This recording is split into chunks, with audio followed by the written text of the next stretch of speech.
He had destroyed empires. He had buried enemies in concrete and silence.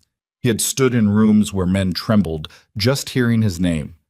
But the moment Kang Tae-hyun walked through those gilded ballroom doors and saw her, standing in a black gown, commanding an entire room full of Seoul's most powerful people with nothing but her voice and her spine, every wall he had spent 5 years building cracked straight down the middle.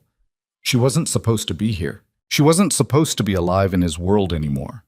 And yet there she was, the woman he had thrown away, the woman whose face he still saw at 3 a.m. when the whiskey ran out and the guilt came flooding in, Amara Bennett, his wife, the one he had destroyed with his own hands. If you've ever loved someone so completely that losing them broke something in you that never healed, stay with me. Like this video, drop a comment with the city you're watching from, and let's see how far this story travels. Now let's begin. Tech. The charity gala for the Seoul Children's Welfare Foundation had been running for 11 years, but no one who attended the 12th edition would ever forget it. Not because of the guests, not because of the money raised, not because of the speeches delivered from the gleaming podium at the far end of the ballroom. They would remember it because of what happened between two people who were never supposed to be in the same room again. The convention center sat on the northern bank of the Han River, 42 stories of glass and steel that reflected the city's skyline back at itself like a vanity mirror for the ultra-rich. By 7:30 in the evening, every level of the building below the 32nd floor had been sealed off to the public. The 32nd floor itself, the Grand Celestial Ballroom, a name chosen by some interior designer who clearly charged by the syllable, had been transformed over the preceding 72 hours into something that looked less like a charity event and more like a coronation. Crystal chandeliers the size of compact cars hung from a ceiling that had been painted a deep midnight blue and dusted with what the event brief described as hand-applied metallic luminescence, which was a $40,000 way of saying someone had spent 3 days gluing gold flakes to plaster. Round tables dressed in ivory and black silk seated 10 guests each, and there were 40 of them arranged in concentric arcs around a central dance floor of white marble so polished it reflected the room above like still water. String quartet, champagne service, flower arrangements taller than most men. It was, by any measurable standard, excessive. And it worked exactly because of that. The woman responsible for all of it stood near the service corridor entrance on the east wall, a wireless earpiece in her left ear, a tablet in her hand, and an expression on her face that gave away precisely nothing. Amara Bennett was 34 years old, 5'8" in flat shoes. She was wearing heels tonight, which put her eye level with men who thought height was a form of authority. And she wore a floor-length gown in matte black that moved when she moved, and was still when she was still. Her hair was pulled back with the kind of deliberate precision that took 45 minutes to achieve and looked entirely effortless. She wore no statement jewelry. She didn't need to. She was already the most composed person in the room, and the room was full of people who paid significant money to appear composed. Catering, I need the second course held for 12 minutes, she said quietly into her earpiece, her voice even. Delegate Park is still speaking, and he runs long. If we break for dinner while he's mid-sentence, we lose the room's goodwill for the rest of the evening. Hold the course. A crackle of acknowledgement from the kitchen.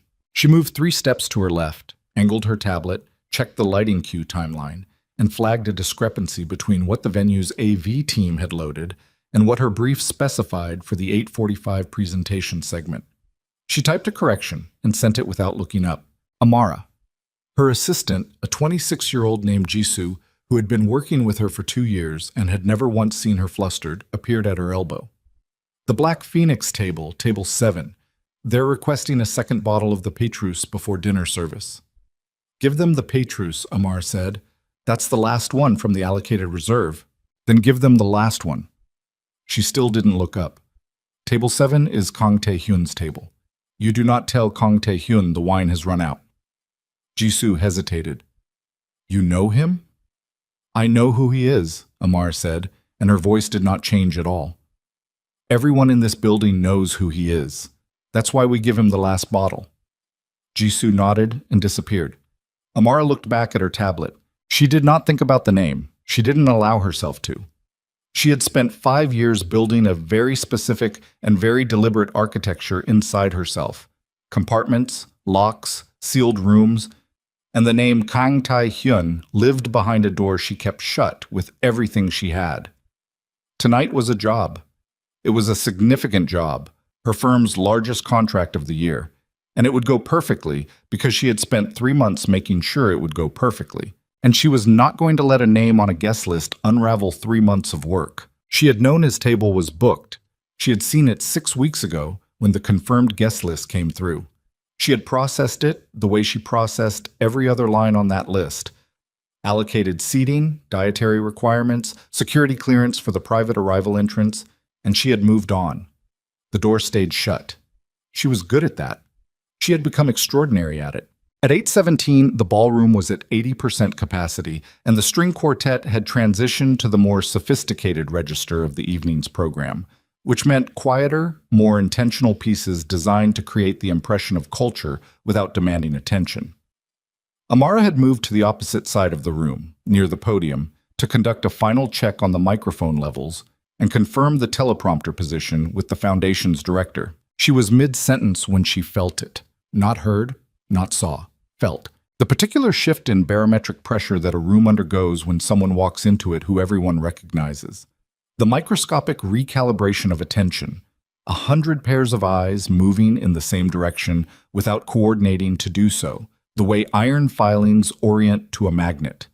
The almost imperceptible drop in the ambient conversational noise as people registered the new arrival and their social antenna computed the appropriate response. Amara finished her sentence to the director. She did not turn around. "The teleprompter speed," she said. "Director Yoon prefers it slightly slower than the default setting. I've already adjusted it, but confirm with her before she takes the podium." She turned around because she had to. She needed to cross to the east side to check the reserved seating arrangement before the final wave of guests was seated. She turned around with her tablet in front of her and her eyes on the screen. She looked up because she was a professional and she needed to navigate a crowded room. And then she saw him. The door did not crack. It did not slowly open. It blew off its hinges. Kang Tae-hyun stood at the ballroom entrance approximately 40 feet away, and he was wearing a black suit that had been made for his specific body by someone who understood that certain men cannot wear off-the-rack clothing because their particular dimensions, the width of the shoulder, the depth of the chest, the precise length of arm, exist outside standard templates. He was 38 years old, and he looked like someone had taken the concept of controlled danger and made it flesh. Dark hair cut short, a jaw that appeared to have been constructed for the sole purpose of making difficult decisions. Eyes that were, at this distance, an indeterminate dark color, but Amara knew exactly what color they were because she had spent 2 years studying them across pillows and across our arguments and across the kind of silence that only exists between two people who know each other completely. He was not looking at her. He was scanning the room the way his people always scanned rooms. Efficient, systematic, 3-point assessment of entry, exit, and threat. 2 men flanked him, broad and still, the kind of stillness that was trained rather than natural. Beside him, her hand resting in the crook of his arm with the proprietary ease of a woman who had decided to make ownership visible, was Yoona Seo. Amara had done her research when she'd seen the guest list. She'd done it professionally, as she did research on all significant attendees about background, associations, known connections to the event's stakeholders. Yoona Seo, 29, daughter of a Busan shipping magnate, now operating in the orbit of the Black Phoenix Syndicate, with an intimacy that the tabloid press described variously as companion, associate, and potential future Mrs. Kang. She was beautiful in the way that required maintenance, polished, deliberate, aware of herself from every angle. None of that registered to Amara as threat or competition.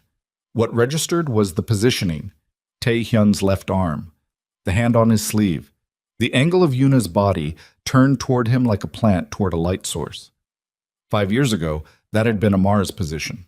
5 years ago, she had stood beside this man at a charity gala that wasn't dissimilar to this one, and she had worn red instead of black, and she had held his arm, and she had believed, with the complete and total conviction of someone who has never yet been betrayed by their own trust, that she was exactly where she was supposed to be. She looked away from him. She looked away because looking was dangerous, and because she had work to do, and because she had made peace with all of this. She had made peace, she had done the work, she had rebuilt herself from the foundation up, and she was not going to stand in the middle of the most important event of her professional year and let 5 years of carefully constructed equilibrium dissolve in 30 seconds, just because Kang Tae-hyun was handsome in a suit. She crossed the room. She kept her pace even. She spoke into her earpiece about the seating arrangement update. She did not look back. She was almost to the east wall when Jisoo materialized again. "He's here," Jisoo said, unnecessarily. "I see the guest list is complete," Amara said. "Good. He's—" Jisoo seemed to be struggling with professional discretion and the very human desire to communicate something she believed was important. He stopped. When he came in, he stopped walking for a second, and he was looking— "Jisoo." Amar's voice was gentle. It was also final. "The seating cards for table 12 need to be confirmed before the next wave is seated. Can you handle that for me?" Jisoo, to her credit, understood. "Yes, of course." She left. Amara stood still for exactly 3 seconds, which was the amount of time she permitted herself. Then she opened her tablet and went back to work. Taehyun had stopped walking because he had no choice. He had scanned the room the way he always scanned rooms. 40 years of survival instinct operating faster than conscious thought, cataloging threats before pleasure, exits before ambiance. And then something in his peripheral vision had overridden the entire system. A woman in black, standing at the far side of the room, the set of her shoulders, the angle of her head, the way she held her tablet not in front of her chest like a shield, but at her hip like a tool, like something she was completely at ease with, like competence was her natural resting state. His chest did something that it had no business doing in a ballroom full of criminal associates and charity donors, and Yuna's hand on his arm. "Tae-hyun." Yuna's voice, quiet and pleasant. She had learned not to use a sharp tone in public. "Something wrong?" "No," he said. His voice worked fine. It always worked fine. "Checking the room." He moved. Yuna moved with him. He did not let himself look toward the east wall again. He failed at this within 4 minutes. The woman was Amara. He knew it before he could see her face clearly, because the body doesn't need the face. The body recognizes things it has spent years in proximity to, and his body recognized Amara Bennett across 40 feet of candlelit ballroom with the same absolute certainty that it would have recognized her in the dark. The way she stood, the economy of her movement, the quality of stillness she had when she wasn't moving, like someone who was always thinking 3 things simultaneously and had learned to let the thinking happen behind a composed surface. He had loved that quality about her. It had made him feel, when they were together, like there was someone in the world who genuinely understood what it meant to operate under constant pressure without letting it show. She'd had that long before she met him. She hadn't learned it from him. It was intrinsic. He had told her that once, on a quiet night in their apartment with the river visible through the floor-to-ceiling windows. He'd said something like, "You're the calmest person I've ever met." And she'd laughed and said, "I'm the most anxious person you've ever met. I've just had a lot of practice not showing it." He'd found that funny at the time. He didn't find it funny now. What he found it now was devastating. "The table is ready," said one of his men, at his shoulder. "Whenever you want to be seated." "In a moment," Tae-hyun said. He picked up a glass of champagne from a passing server's tray. He did not drink it. He held it, and he watched Amara move across the room toward the podium area, her earpiece in, her tablet in hand, doing her job with the particular efficiency that had always made him think she was the most quietly formidable person he'd ever encountered. She had built something without him. After everything he had done to her, she had walked away, and she had built something real and clean and her own. The champagne glass was cold in his hand. He set it down without drinking.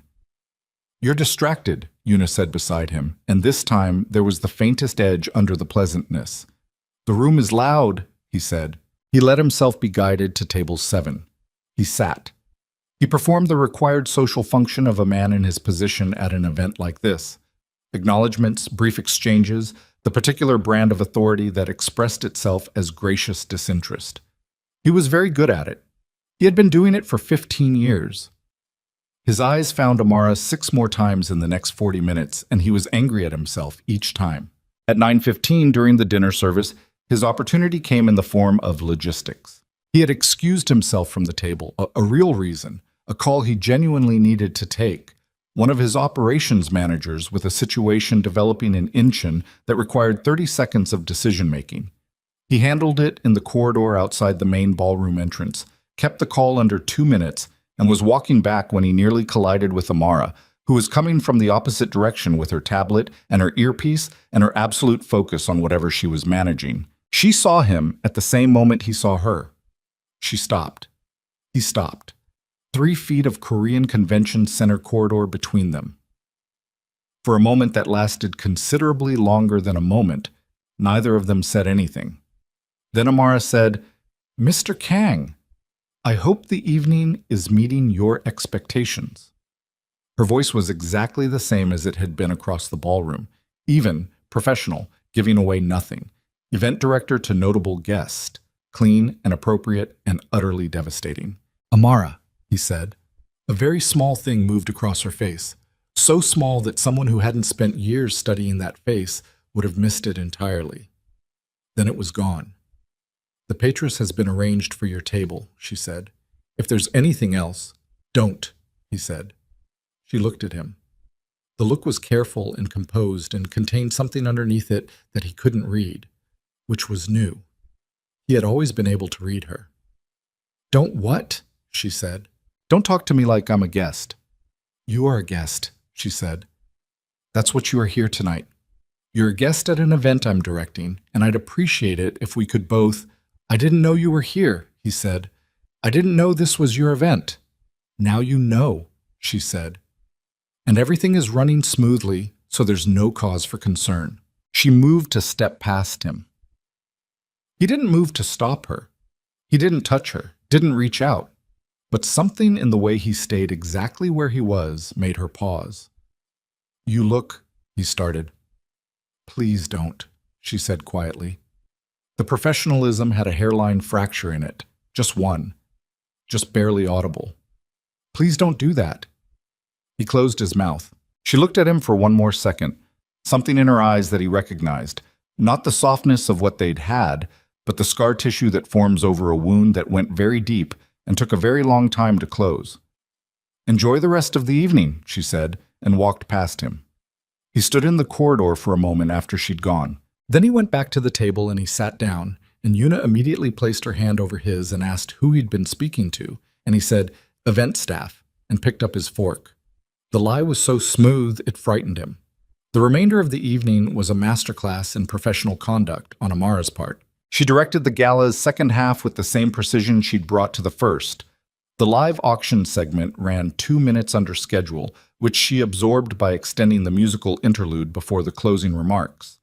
A technical failure with the projector during the presentation segment was addressed and resolved in under 90 seconds. A minor dispute between 2 competing executives over seating adjacency was dissolved with a brief, quiet conversation and a strategic relocation of a flower arrangement. She was everywhere she needed to be, and nowhere she didn't need to be, and she smiled at the guests who required smiling at, and she was firm with the staff who required firmness, and she ran the closing segment with precision that left the Foundation's director visibly relieved.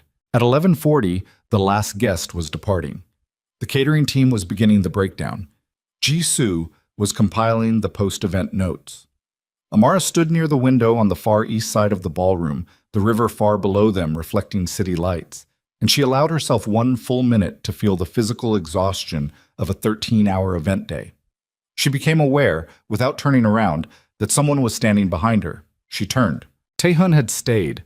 The ballroom was emptying, the last of the waitstaff moving through with collection trays, 2 of the security detail already by the exit, and he was standing 15 feet away with his jacket collar slightly loosened and his hands at his sides, and an expression on his face that she did not want to look at because she recognized it.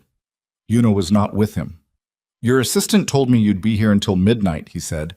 "My assistant shouldn't have told you that. She didn't mean to.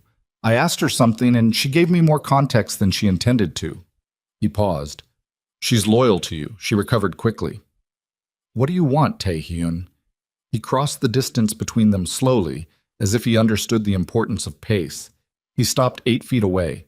She noted the distance. She noted that he had stopped there deliberately. "I want to say I'm sorry," he said.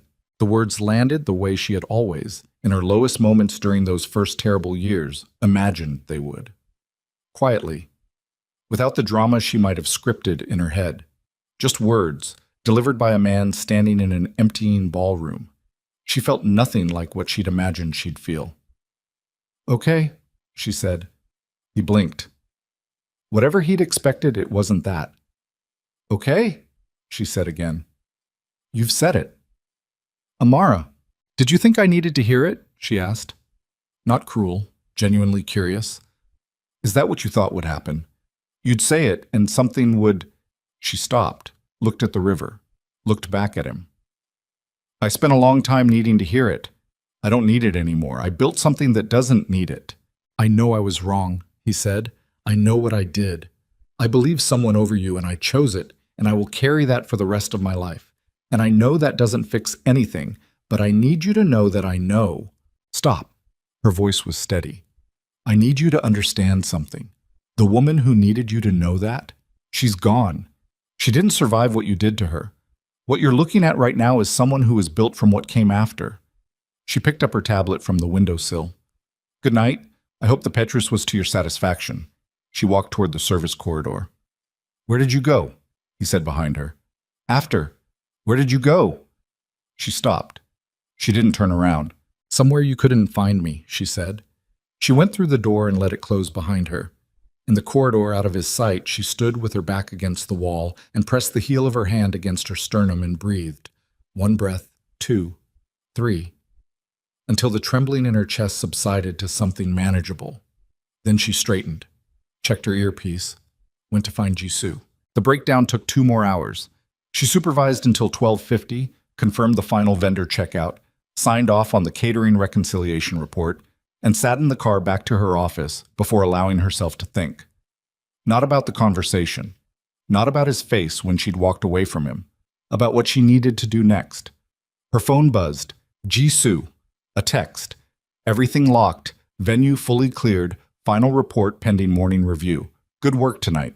She typed back, "You too." Then she looked out the car window at the city sliding past. Lit windows, empty streets at this hour, the river visible for a moment between buildings, and she thought about her boys. Micah and Malik, 8 years old, asleep right now at her mother's apartment across town, probably in the same bed because they always migrated toward each other by midnight, even when they started the night on opposite sides of the room. They'd been doing that since they were infants. She used to stand in the doorway and watch them. These 2 little people who were so entirely themselves and so entirely hers. And think about how nothing that came before them mattered as much as what came after. She had been 28 when she found out she was pregnant. She had been sitting in a pharmacy at 2 in the morning with a test in her hand in the single-stall bathroom, while outside the pharmacy walls the city went on being a city. And she had been 4 months out from the worst night of her life. And she had looked at those 2 lines and understood with absolute and complete clarity that she had a choice to make. Not about the pregnancy. That wasn't the choice. She knew what she was going to do the moment she understood what the 2 lines meant. The choice was about who she was going to be now. She had chosen to be someone worth knowing, someone her sons could respect, someone who did not define herself by the wound another person had left.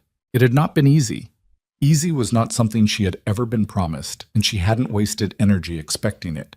She'd finished her professional certification while pregnant, delivered 2 healthy boys at 32 weeks because they were impatient even then, spent the first year in survival mode, spent the second year building the foundation of her firm, spent the third year actually running it, and somewhere in the 4th year she had stopped counting the years since him and started counting only the years since them. She was a mother. She was a businesswoman. She was the person who ran the room. She was not the woman who had stood in a hospital corridor 5 years ago at midnight, having been told by her husband in a phone call to get out of his life, and slid down the wall to the floor and made sounds she didn't know were possible. That woman was gone. Tae-hyun could apologize to a ghost, too. The car pulled up to her office building. She got out, thanked the driver, and went up to retrieve her things and finish the administrative closure on the evening. It was past 1 in the morning. She had a call at 7. She was reaching for her coat when Jisoo's name flashed on her phone again. Not a text this time. A call. Amara frowned.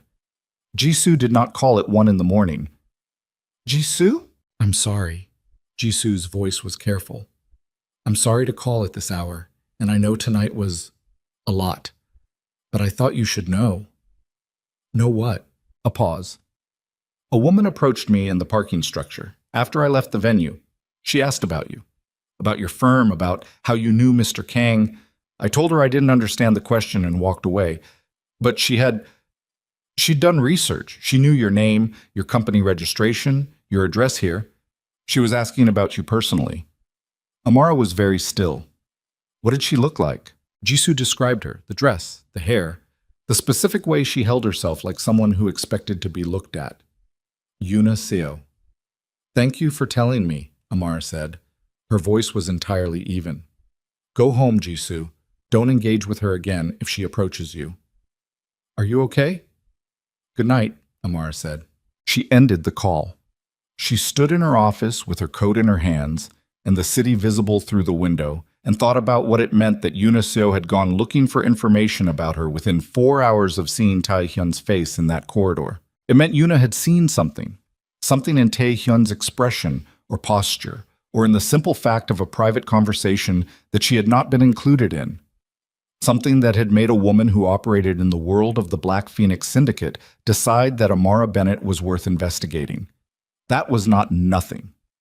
Amara put her coat on. She thought about Micah and Malik asleep across town, migrating toward each other in the dark. She thought about everything she had built, carefully, deliberately, over 5 years.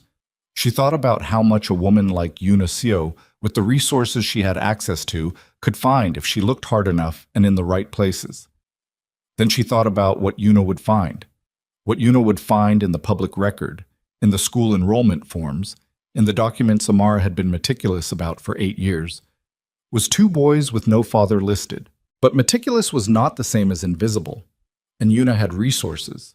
And there were things, genetics, photographs, the particular shape of a jaw that 2 small boys had inherited, that no paperwork could erase. Amara stood by the window for a long time. Then she turned off the office light, picked up her bag, and walked to the elevator. Whatever was coming, she would face it the way she faced everything, standing up. But somewhere in the city tonight, Yuna Seo was already making calls. And for the first time in 5 years, the sealed room inside Amara began to feel less like protection and more like a wall that someone was quietly beginning to measure. The call came at 6:53 in the morning, 7 minutes before Amara's alarm. She was already awake. She had been awake since 5, lying in the dark of her apartment with the ceiling above her and the particular quality of pre-dawn silence that made everything feel both very far away and very close. She had slept in pieces, 2 hours, then nothing, then 40 minutes, then nothing again.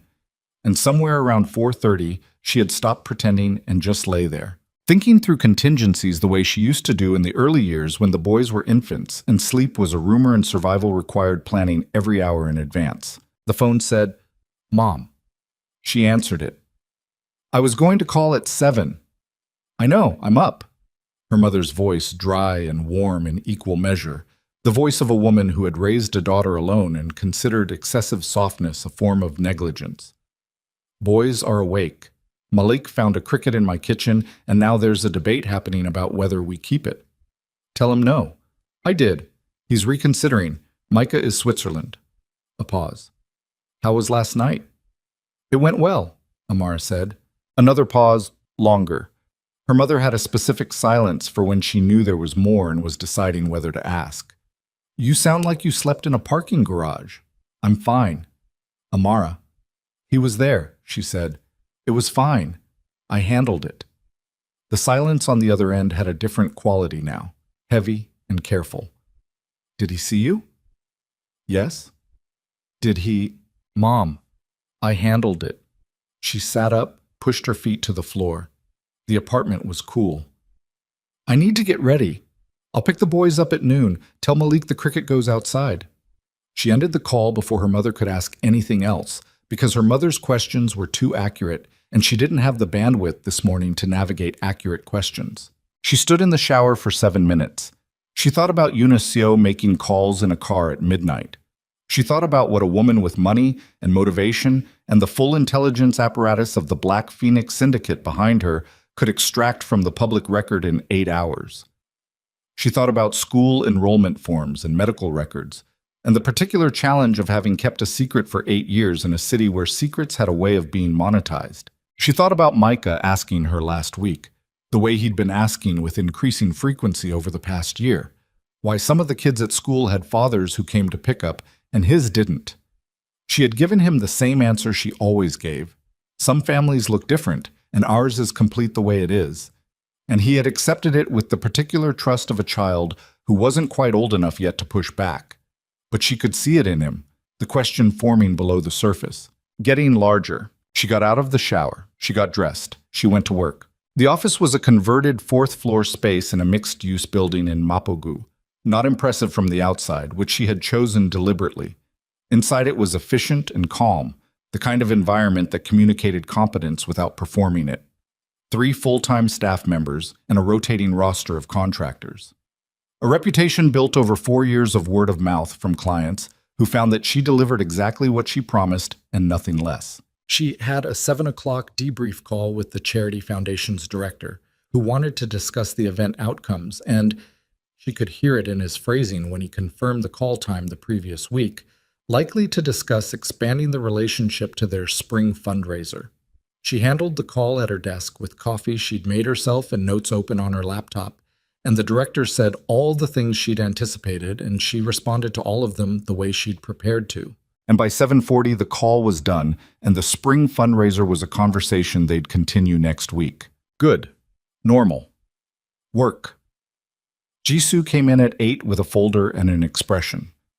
The post-event report is drafted, and there's something else. Amara looked up. Jisoo set a printed page on the desk. Someone accessed our company registry filing this morning. It's public record, so it's not a breach.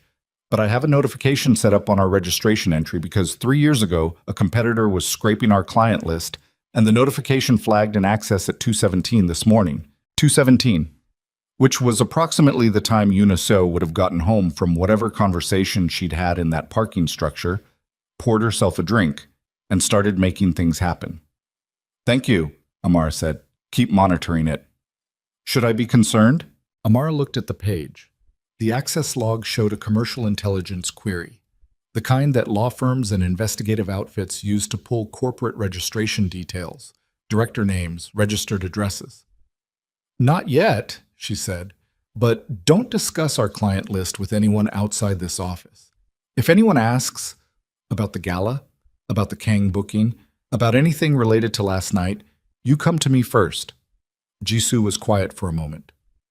The woman from the parking structure. Yes, Amara said. She dangerous? Amara considered the question with the seriousness it deserved. Eunice was the companion of a man who ran the largest criminal syndicate in Korea. She was not dangerous the way a storm was dangerous. Random, impersonal, unreasoning. She was dangerous the way a structural calculation error was dangerous. Patient, invisible until the collapse. Just come to me first, Amara said. Jisoo left. Amara turned back to her screen and tried to work. She made it 40 minutes before her phone buzzed with a number she didn't recognize. She let it go to voicemail. 30 seconds later, a text from the same number. This is Kang Tae-hyun. I got your number from the Foundation's event contact sheet. I'd like to meet. Please. She stared at it for a long time.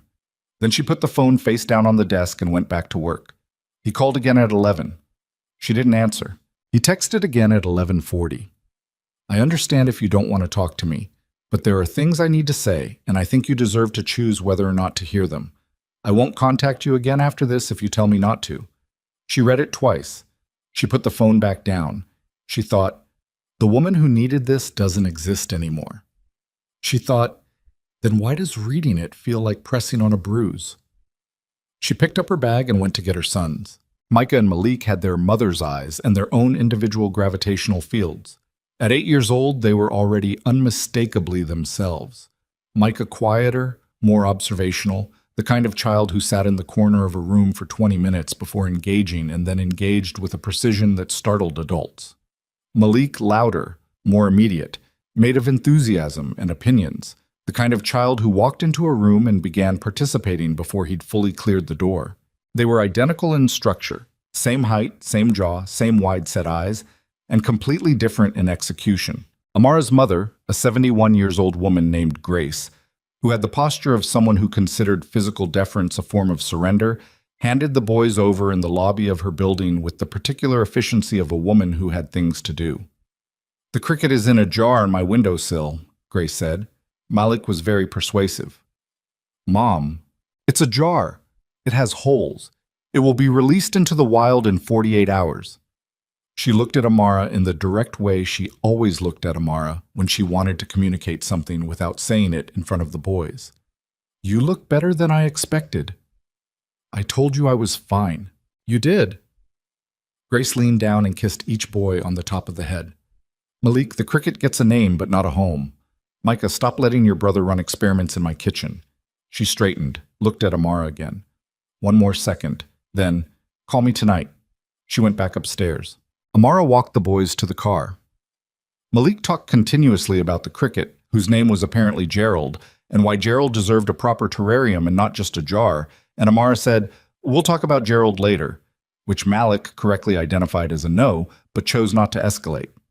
Micah climbed into the back seat, buckled himself, and looked out the window. 3 blocks into the drive, Micah said, "Mom." "Are you okay?" She glanced in the rearview mirror. He was still looking out the window, but she knew he was watching her reflection in it. He'd been doing that since he was 5. "I'm good, baby. Tired from work last night." "Was it a good event?" "It was a very good event." A pause. "The one at that big building by the river?" She was careful. "Yes." "Why?" Another pause, longer. "I saw a picture," Micah said, "on the news app on Grandma's tablet this morning. Of the gala, there was a picture of some people arriving." Amara's hands were steady on the wheel. "Okay." "There was a man," Micah said, "in a black suit. He had—" A pause that was too long for a casual observation. "He had a face kind of like mine, a little bit." Malik stopped talking about Gerald. The back seat went quiet. Amara drove. The light ahead was green. She kept her eyes on it.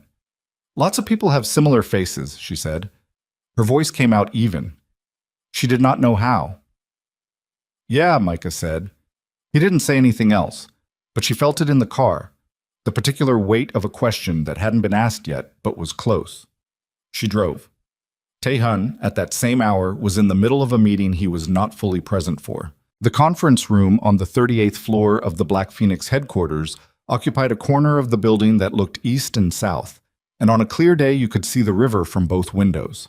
Today was clear. He'd been looking at the river for most of the past 40 minutes, while 3 of his senior operations directors discussed a situation involving a territorial dispute with a Busan-based organization that had been testing the southern boundary of Black Phoenix's distribution network for the past 6 weeks. He knew the situation.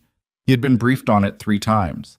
He understood every dimension of it, and he had, in the past, been the person in this room who moved the fastest and most decisively on situations exactly like this one. Right now he was thinking about the corridor outside the ballroom. The way Amara had said, "Somewhere you couldn't find me." Taehyun. Director Shin, his longest-serving operations head, a man who had been with him for 12 years and who communicated discomfort by going very slightly more formal than usual. The Busan situation. Push back on the southern boundary. Full resource deployment. Make it visible. Don't engage unless they initiate.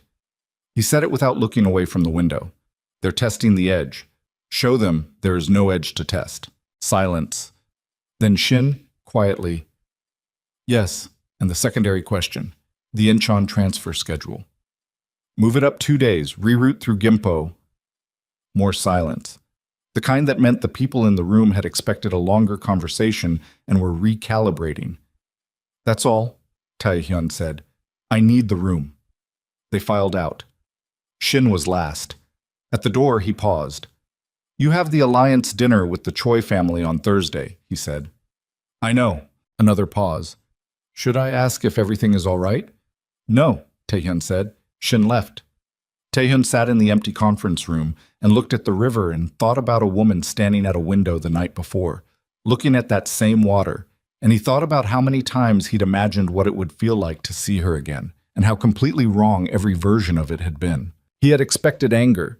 He had, in the scenarios he'd constructed in low moments, braced for it.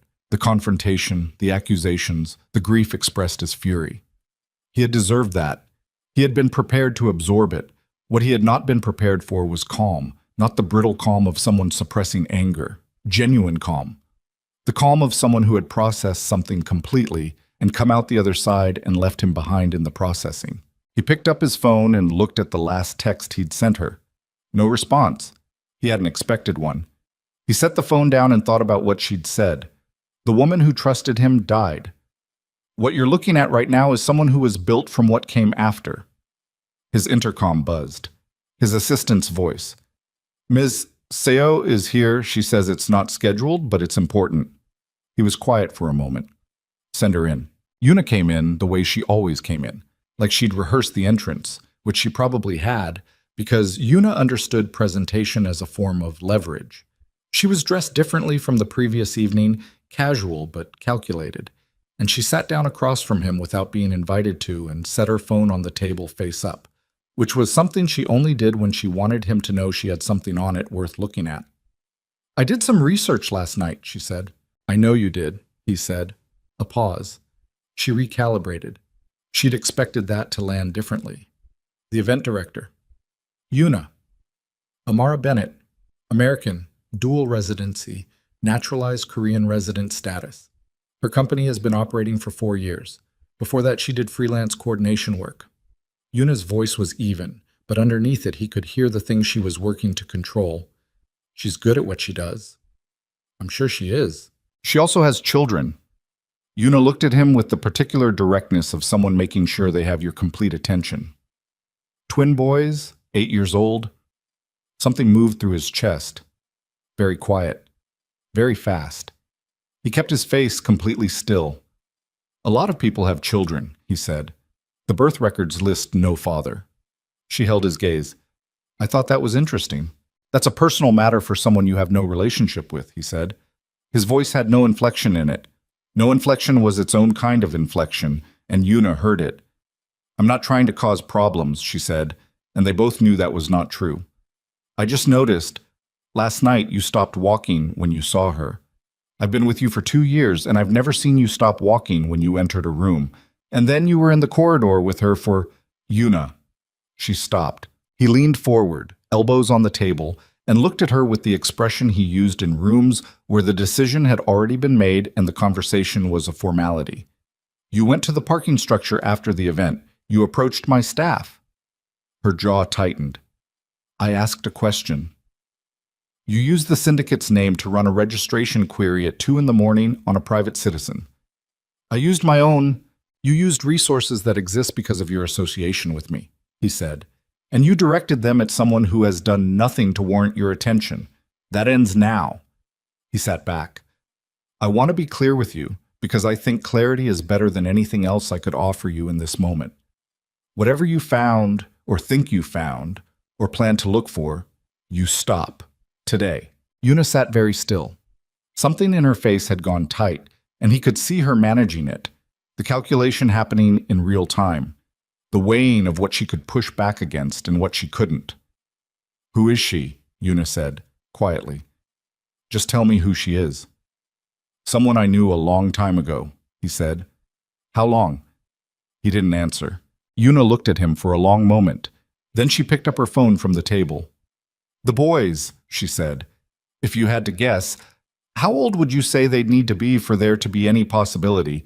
Get out, he said. Not loud, not aggressive, completely final. Yuna stood up. She smoothed her jacket.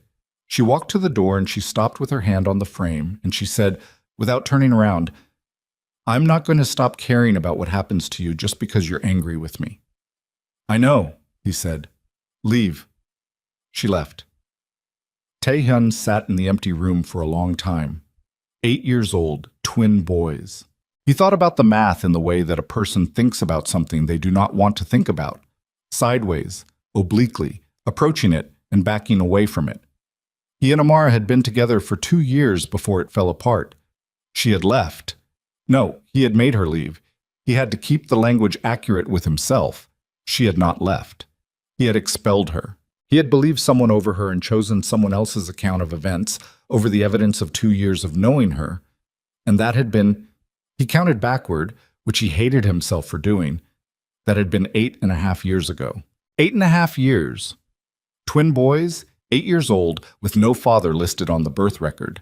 He stood up. He walked to the window. He looked at the river. He thought about the look on Amar's face in the ballroom corridor when he'd said her name. Not surprise. Not anger. Something much more controlled than either of those things. The specific expression of someone who has long since anticipated a moment and prepared for it completely. And the preparation itself is a kind of armor. She had prepared for seeing him. She had been ready. He thought about why someone would need to be that ready. He picked up his phone. He pulled up the contact he'd used this morning to find her number. A favor called in with the foundation's administrative director, who owed him several much larger ones. He considered what he was about to do. He called his intelligence director instead, a man named Bay, who had worked for him for 9 years and who had never once asked why a task was requested and never once failed to complete one. "I need a full background on Amara Bennett," he said. "Complete life history from the point she left Korea 8 years ago. Every address, every record, every document of record. And..." He stopped. He breathed. He finished. "Any information pertaining to her children." A pause on the other end. Just half a beat. "Timeline? 48 hours," he said. 72 at most. "And Bay." Another pause. "This comes to me directly. Only me." "Understood." He ended the call.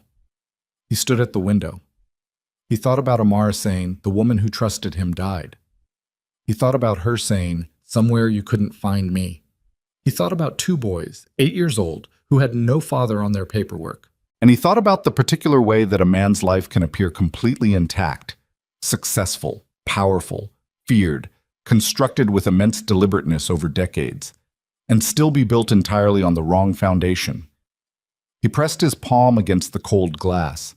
Outside, 40 stories below, Seoul moved through its afternoon the way cities do. Indifferent, continuous, unimpressed by the specific catastrophes of specific people. 1,000 intersecting lives, 1,000 quiet disasters held together with composure and routine. Somewhere in this city, Amara Bennett was picking up her sons from their grandmother's apartment. Somewhere in this city, Uniso was already making another call. And in a file that Bay would compile over the next 48 hours, a set of facts were assembling themselves. Dates and records and photographs, and the particular biological truth that 2 boys carry in the structure of their faces, whether anyone intends them to or not. And those facts, once read, could not be unread. The city moved. The river reflected it all back, slow and indifferent, the way it always had. Taehyun did not move from the window for a very long time, because some part of him understood, without yet being able to name it fully, that the life he would be living in 72 hours was going to be irrevocably different from the one he was living now, and he was not yet ready to step into it. But the file was already being compiled, and ready had stopped being an option the moment he walked through those ballroom doors and saw her standing on the other side of the room, perfectly composed, perfectly whole, building something beautiful in a life that had no room in it for him. And somewhere in that beautiful life, 2 boys with his jaw and her eyes were growing up without a name for the space their father should have occupied. The file arrived in 71 hours. Bay did not send it electronically. He brought it in person, which was itself a communication, a physical folder, printed, no digital trail, delivered by hand to Taehyun's private office on a Wednesday morning while the rest of the floor was in a scheduled operations review that Taehyun had excused himself from without explanation. Bay set it on the desk and stood back and said nothing, because Bay understood that some information required space around it. "Anything I should know before I open it?" Taehyun said. Bay considered the question with the seriousness of a man who had delivered difficult intelligence before and understood the difference between preparing someone and softening something that could not be softened. "The documentation is complete," he said, "and consistent." Taehyun looked at the folder. It was maybe 30 pages. Not thick. 30 pages was enough to contain an entire life, apparently, or at least the portion of a life that intersected with his. "Leave," he said. Bei left. Taehyun did not open the folder immediately. He stood behind his desk with his hands at his sides and looked at it for a moment. Just a folder, manila, the kind that contained invoices or contracts or quarterly reports on any other morning. And he thought about the last 71 hours. He had worked. He had conducted his business with the full mechanical competence of someone who had learned long ago to separate function from feeling. And the Black Phoenix Syndicate had moved through its week without disruption, because he had made sure of it. The Busan situation had been resolved. 2 boundary incursions met with a response that was measured enough to avoid escalation and severe enough to communicate that there would not be a third. The Incheon transfer had been rerouted without incident. He had attended a dinner on Thursday with the Choi family alliance that required 3 hours of sustained social performance, and he had delivered it. He had not contacted Amara again. He had not returned Yuna's calls. There had been 3 of them, each one more careful and controlled than the last, which told him she was recalibrating rather than retreating. He had slept badly. This was not unusual. He had slept badly for years. He opened the folder. The first section was biographical. Addresses, employment records, the professional history he had largely already known or inferred. He moved through it quickly. The freelance years after she'd left Korea, a period of 8 months in London. Then Atlanta, where she had family. The certification she had completed. The return to Seoul 4 years ago. The second section was the business documentation. Clean, successful by any reasonable standard. A company that had grown steadily from a one-person operation to a small firm with genuine market presence. He noted the clients without letting himself dwell on what it meant that she had built this without resources, without the network his name would have provided, without anything except her own capability. He turned to the third section. It was shorter than he expected. 2 pages and 3 photographs. The first photograph was a school enrollment photograph, the kind taken at the beginning of an academic year, small and slightly formal. 2 boys in school uniforms seated side by side in front of a plain background. They were smiling in the way that children smile for school photographs, which is to say, imperfectly, and therefore completely genuinely. Taehyun looked at the photograph. He set it down very carefully on the desk. He sat down. He picked it up again. The boys, Micah and Malik, the names were in the documentation, Micah Kang Bennett and Malik Kang Bennett. She had given them his name in the middle. She had done that. She had given his name to his sons while he was living his life without any knowledge that they existed. The boys had her eyes. Her exact eyes, the shape and the quality of attention in them, even at 8 years old, the same focused watchfulness that had made him fall for her in the first place. But the jaw, the angle of the cheekbone, the particular set of the brow, that was him. That was entirely him. He had looked at his own face in the mirror for 38 years and he knew every dimension of it, and what he was looking at in this school photograph were 2 8-year-old versions of features he had been carrying his entire life. He set the photograph down again. He became aware that he was breathing harder than normal. He became aware that his hands were not entirely steady. He became aware of a sound that was not coming from anywhere in the room, but seemed to be coming from somewhere inside his chest. Not pain exactly, something worse than pain, something that didn't have a clean name. The sound a structure makes when a load-bearing element fails. He turned to the second photograph. It was candid, taken at distance, the kind of photograph that surveillance work produced. No awareness from the subjects that they were being documented. A park. A riverside park. The kind that Seoul had in abundance. Grass and paths, and the river in the background. Amara was sitting on a bench and both boys were in front of her, and she was laughing at something one of them had said, and the photograph had captured her mid-laugh in a way that studio photography never could. Unguarded, real. The face of someone who was completely present in a moment with no performance in it. He had not seen her laugh in 8 years. He had forgotten, somehow, despite everything, what it looked like. He closed the folder. He sat at his desk in his private office with the folder closed in front of him and the city visible through the window behind him, and he did not move for a long time. His sons were 8 years old. He had missed 8 years. He had been here, in this city, running his empire and attending his dinners and winning his territorial disputes and sleeping badly in his expensive apartment And across this same city, in the same weather and under the same sky, two boys who were his had been growing up without him. Because he had believed a lie. Because someone had told him something, and he had chosen to believe it over the evidence of everything he actually knew about Amara. And he had made a decision in a single night that had cost his sons their father and cost him. He could not yet calculate what it had cost him. The number was too large to hold. He picked up his phone. He put it down. He picked it up again. He called Bay. The source of the original accusation, he said, 8 years ago. The information that led to the dissolution of my marriage. He said the last part with the clinical distance of a man describing a business outcome he needed to review. I want that file as well, full reconstruction. Who brought it, who sourced it, and whether it was verified before I acted on it. A pause. That's a significant excavation, Bay said carefully. I'm aware. Do it. He ended the call. Then he sat with the truth for a few more minutes. Just sat with it. Because running from it or toward it without sitting with it first was how men made consecutive catastrophic errors, and he had already made enough of those. His sons were 8 years old. He had a folder with their school photograph in it. He was going to do what came next correctly, or he was going to deserve everything that came after.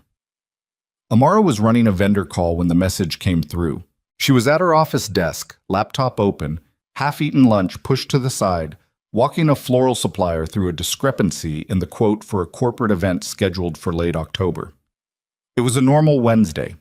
She had been having a normal Wednesday with deliberate intention, work, logistics, the reassuring structure of professional problems that had professional solutions. And she had almost managed to spend 6 consecutive hours not thinking about the previous weekend. Her phone, face up on the desk because she was waiting on a client callback, lit with a message. Not Tae-hyun's number. A number she didn't recognize, but the area code was Seoul, and the message was 2 sentences. My name is Bae Jun-seo. I work for Kang Tae-hyun, and I'm calling on his behalf regarding a matter of significant personal importance. Please call this number when you're available. She looked at the message. She finished the vendor call. She sat at her desk for a moment. Then she called Jisoo in and said, I need 20 minutes. Hold everything. Jisoo, who had developed a talent over 2 years for reading the specific register of Amara's composure, simply said yes and closed the door. Amara did not call the number. Instead, she called her mother. Grace answered on the second ring, which meant she was near her phone, which meant she had been expecting contact. Her mother had a talent for that. An anticipatory readiness that Amara had found inexplicable as a child, and now recognized as the particular vigilance of a woman who had never been able to fully relax because the world had given her insufficient reason to. He ran a background check, Amara said. A silence. You know this? Someone from his office just contacted me, officially, which means whatever they found, he's already seen it. She kept her voice low and even, which means he knows. Another silence, longer. Then Grace said, How much time do you have? I don't know yet. The boys are at school, Amara said, until 3:15. What do you need from me? She thought about that. What did she need? She needed time. Not much time, just enough to think this through properly, to get ahead of it rather than behind it. She needed to understand what he intended to do with what he knew before she made any decisions. She needed her sons to come home at 3:15 and eat their after-school snack and argue about whose turn it was to choose a show and be entirely ordinary for as long as possible. Nothing yet, she said. I'll call you tonight. She ended the call. She looked at the message from Bay for another moment. Then she opened a new text to the number and typed, I'm available at 5 o'clock. I'll come to you. She hit send before she could reconsider the phrasing. Coming to him was a choice. It removed the vulnerability of being found, being approached, being in a space that felt like waiting. She would not wait. She had not waited for anything in 8 years, and she was not starting now. The address that came back was not the Black Phoenix headquarters. It was an address in Seongdong-gu, a quieter district, commercial on the ground floor, but the upper levels used for private offices and residential space. The kind of address that suggested a meeting of personal rather than organizational business. She texted the address to Jisoo with a note that said, I'll be here from 5 to approximately 6. If I don't check in by 6:30, call this number. Jisu's reply came back in under a minute. Understood. Be safe. Amara put her phone in her bag and went back to work. She picked up her sons at 3:15. She walked them to the small park near the school, the way she did on days when the weather allowed it.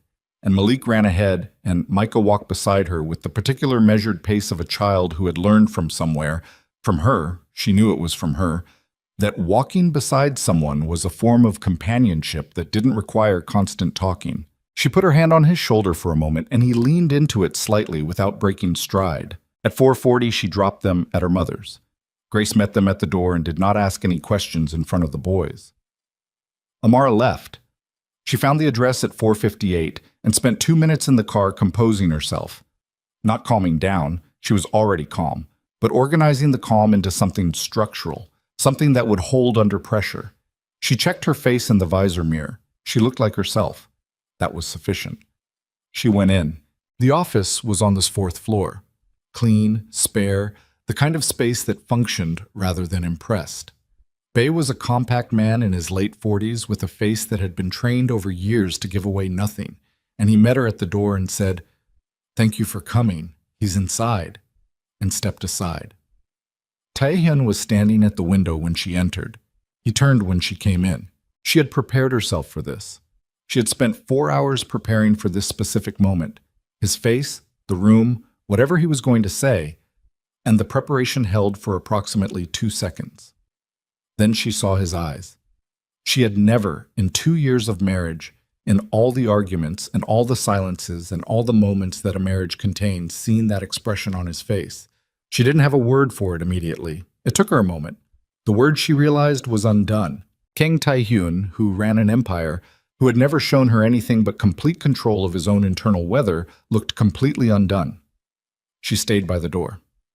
"Sit down," he said. His voice was different, not weak. The voice was still his voice, still that register, but stripped of something. The professional lacquer was gone. "I'm fine standing," she said. He nodded. He turned back to the window briefly, then back to her. "I had my intelligence director compile a file." "I know." A pause. "You know." "Someone accessed our company registration the morning after the gala," she said. "I know who ordered it. I assumed the rest was a matter of when, not if." She watched his face. "What did the file tell you?" He was quiet for a moment. When he spoke, his voice was careful in the way that very precise people are careful when they understand that the words matter more than anything else in the room. "It told me the boys are 8 years old," he said. "It told me their middle name." He stopped.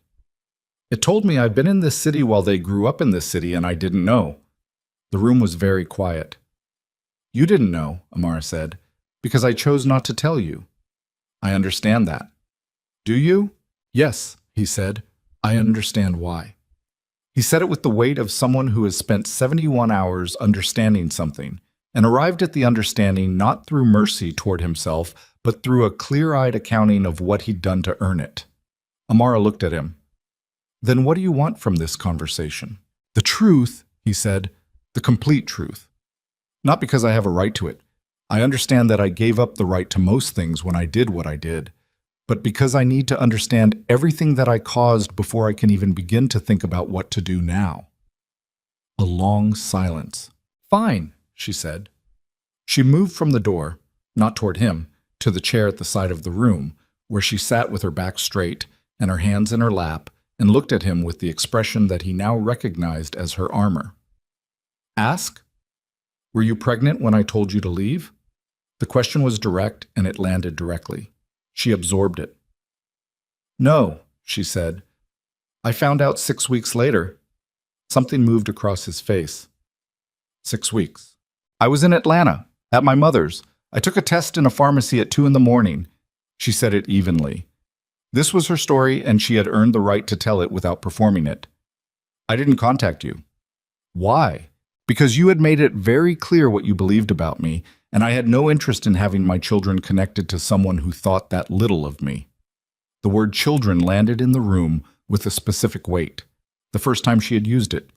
His jaw tightened slightly.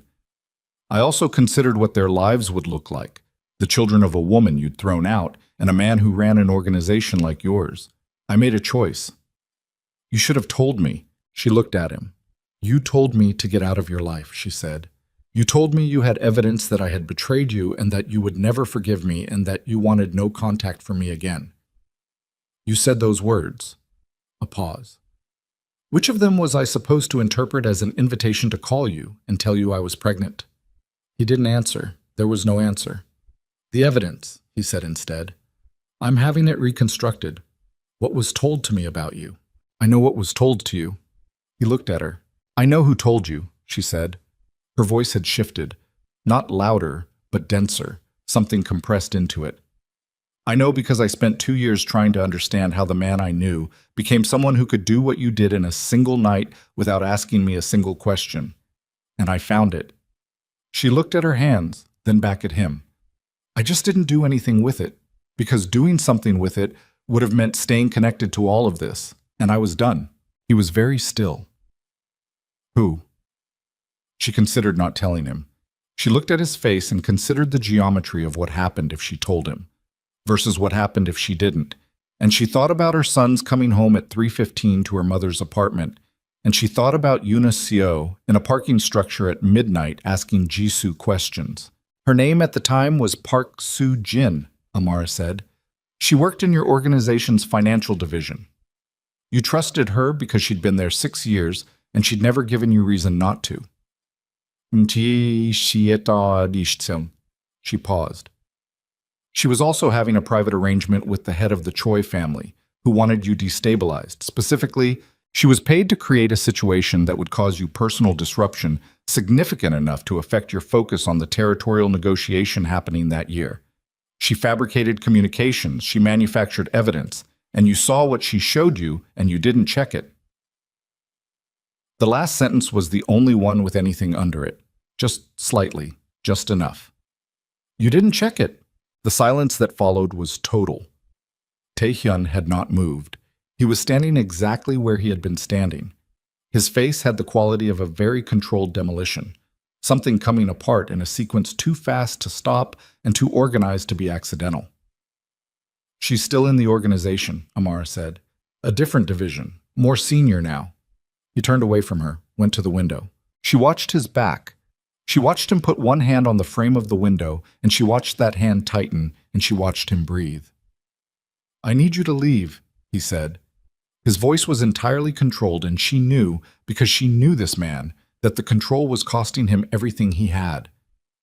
Taehyun, please. The word came out with everything stripped from it, raw and simple. I need a moment, please. She stood. She picked up her bag. She walked to the door and she stopped. The boys don't know about you, she said. Micah is starting to ask questions. I have some time, but not unlimited time. She paused. Whatever you decide to do with what you know, I need you to understand that they come first. Not you, not me, not whatever this is between us. Them first. She left. In the corridor, she walked to the elevator and pressed the button and stood waiting for it with her arms at her sides and her face completely still. And when the elevator came, she stepped in and the doors closed and she was alone and she pressed her back against the rear wall and closed her eyes. She had not planned on telling him about Park Soo-jin. She did not know, even now, if it had been the right decision. What she knew was that somewhere above her, Kang Tae-hyun was standing at a window with the knowledge that his marriage had been destroyed deliberately, that his sons had grown up without him deliberately, and that the woman who had engineered it had been sitting inside his organization for 8 years, growing more senior and more trusted. And Kang Tae-hyun, she knew from 2 years of watching how he operated, did not leave betrayals unaddressed. Which meant that Park Soo-jin's careful 8-year arrangement was about to end. Which meant that Park Soo-jin, when she felt the walls closing, would do what cornered people always did. She would find something to use. The elevator reached the ground floor. Amara walked out into the evening air and found her car and sat in it for a moment before starting the engine, thinking about what it meant that she had just handed Tae-hyun the name of the woman who had destroyed them, and thinking about all the ways that a woman like that, with 8 years of intelligence access and no clean exits, might choose to fight back. Her phone lit. A text from her mother. Boys are asking when you're coming. Malik says Gerald needs feeding before bed. She looked at the text for a moment, then she started the car. She drove toward her son's. Behind her, in a fourth-floor office in Seongdong-gu, Tae-hyun stood at the window with his hand against the glass. And somewhere across the city, Park Soo-jin was finishing her Wednesday, completely unaware that the architecture of her carefully maintained secret had just been handed to the one person in Seoul with both the motive and the means to bring the entire structure down. And the further terrible fact, still assembling itself in Amara's mind as she drove through evening traffic toward her boys, was that Yoona Seo had been conducting her own investigation for 3 days now. And a woman who operated the way Yoona operated did not stop when told to stop. She simply stopped being visible about it, and whatever Yoona had already found or was close to finding was now moving on a parallel track to everything else. And tracks that ran parallel long enough had a way of eventually converging at a point where there was no longer room for everyone to walk away clean. Park Soo-jin felt it before she saw it. That was the thing about working inside an organization like the Black Phoenix Syndicate for 8 years. You developed an instinct for atmospheric pressure, for the specific quality of silence that preceded something moving in your direction. She had cultivated that instinct deliberately because she understood that in this world, the people who survived longest were the ones who felt the shift before it arrived. She felt it on Thursday morning. She was at her desk in the financial analysis division. She had moved up 3 times in 8 years, and her current role gave her access to the kind of cross-organizational data that she had originally been placed to provide.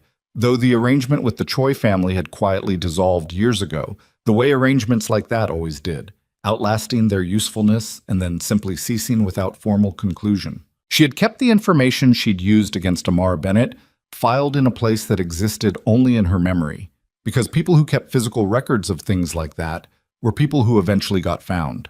Thursday morning, 2 of her colleagues were pulled into separate meetings they hadn't been scheduled for. Thursday afternoon, she noticed that her system access had a half-second delay. It hadn't had the previous day. Not a crash. Not a malfunction. A half-second delay. The kind that happened when someone had inserted a monitoring layer between her credentials and the server. She kept her face completely still and finished her work and went home and sat in her apartment for a long time thinking about what it meant. What it meant was that Kang Tae-hyun knew. The question was how much and from where, and whether the gap between what he knew and what he could prove was wide enough to give her options. She thought about the gaps. She thought about what she still had. And then she thought about the thing she had held in reserve for 8 years. Not because she'd planned to use it, but because discarding it had seemed premature. And premature discarding of leverage was how careful people became careless. She made a call. Tae-hyun moved through Thursday with the economy of a man who had identified a threat and was resolving it with the full weight of a decade-built infrastructure. He did not confront Park Soo-jin directly. Direct confrontation was for situations where speed mattered more than completeness. This situation required completeness. Bae had pulled her full file by Wednesday night. What it contained was worse than Tae-hyun had anticipated, not in scope, but in precision. The fabrication 8 years ago had been meticulous. The kind of careful construction that took weeks, maybe months, to build. Manufactured communications, a falsified timeline, a witness account from someone who had since left the country. All of it designed specifically for him, for the way he processed information, for the particular vulnerability of a man who trusted internal intelligence implicitly because he had built the intelligence apparatus himself. She had known him well enough to know how to destroy him, and he had given her that knowledge by trusting her. He sat with that on Wednesday night and let it be what it was. On Thursday, he began dismantling her access points methodically, quietly, so that by the time she understood what was happening, the exits would be closed. Bae managed the technical dimensions. Tae-hyun managed the human ones. 3 separate conversations, brief, held in locations that would not be monitored, with people who occupied critical positions in the organization's communication structure. He had not spoken to Amara since the meeting in Seongdong-gu. He had thought about calling her. He had not called her because he did not yet have anything to offer except the information that he was taking care of the problem she had given him. And he understood, with a clarity that surprised him with its completeness, that what Amara needed from him was not information or reassurance. What she needed was for him to be the kind of man who did not require her management. He was working on becoming that man. It was not a fast process. Yoona called again on Thursday afternoon. He answered this time. "I need to see you," she said. Her voice was flat. The performance was gone from it. Not today, he said. It's important. Most things are. Not today. A pause. I found something, she said, about the Bennett woman, about her children. Tae-hyun, I need you to hear. So stop. His voice was absolutely level.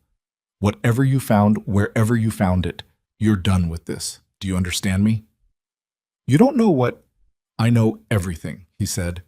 I have known since Wednesday morning, and I am telling you now, clearly, that if you use anything you've found to approach Amara Bennett or her children, I will consider it a direct action against my family. Do you understand what I mean when I say that? The silence on her end was long. Your family, she said. Very quiet. Yes, he said.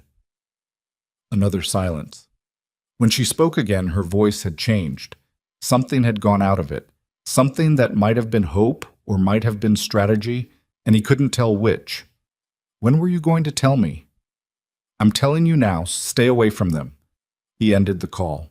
He sat for a moment with the phone in his hand and thought about the word he had used, family, and what it meant that it had come out without deliberation, without construction, simply the accurate word for what was true. His sons were in a school in this city right now. He needed to finish what he'd started with Park Soo-jin before that fact became anything other than private. Park Soo-jin moved first on Friday morning. She had spent Thursday night making her calculations. She understood that her access was being curtailed, that the monitoring had deepened, that the window for clean exits was narrowing by the hour. She understood that Tae-hyun was building a case rather than moving immediately, which meant he wanted something airtight, which meant he was not operating from emotion, which was actually the more dangerous version of him. She had one piece of leverage remaining, one thing that changed the geometry of the situation if deployed correctly. She had the original documentation, not a copy. The original fabricated file, the communications, the falsified witness statement, all of it. She had kept it because destroying evidence was irrevocable, and irrevocability was something she had always been cautious about. She also had something else. Something she had not anticipated having when she'd constructed the original operation 8 years ago, but that had come to her attention 3 days ago through a contact who monitored certain investigative queries on the commercial registry.